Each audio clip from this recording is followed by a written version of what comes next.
देश की राजनीति में कई तरह से और कई स्तर पर बदलाव आ रहे हैं।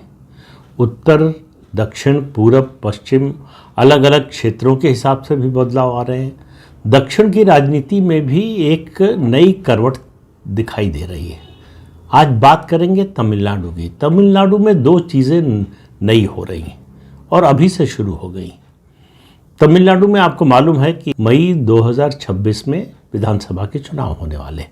वैसे चुनाव तो उसी समय पश्चिम बंगाल और केरल में भी होंगे, लेकिन आज बात तमिलनाडु की ही कर रहे हैं।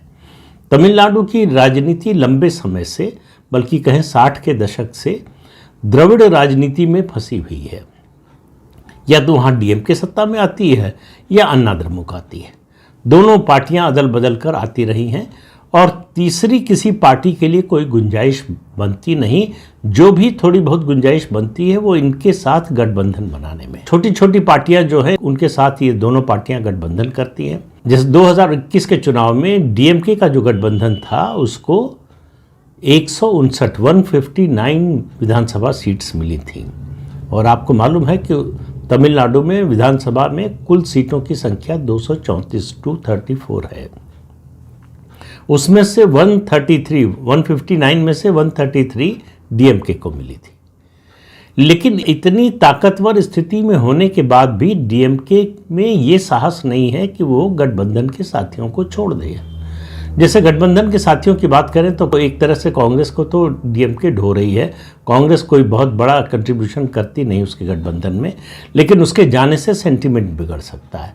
एक दूसरी पार्टी जो है वीसीके, मुख्य रूप से इस पार्टी का आधार दलित समाज है, तो उसको खोना जो है वो डीएमके अफोर्ड नहीं कर सकता। और इसीलिए उनकी इसी खूबी के लिए या उनके इसी जनाधार के लिए एआईएडीएमके लगातार कोशिश कर रही है कि वीसीके उनके गठबंधन में आ जाए। तो अगर उनके गठबंधन में आ जाए तो ये बहुत बड़ा झटका होगा डीएमके के लिए। लेकिन इसके लिए उन्होंने संदेश भी भेजा है, निमंत्रण भी भेजा है वीसीके को, लेकिन वीसीके की ओर से अभी तक कोई जवाब नहीं आया। हालांकि वीसीके के नेता और पार्टी कैडर नाराज़ हैं डीएमके से।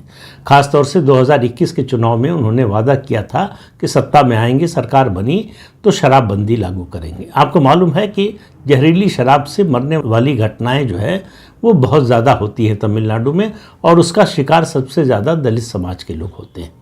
इसलिए उनकी लगातार मांग थी कि ये शराबबंदी जो है लागू हो तमिलनाडु में।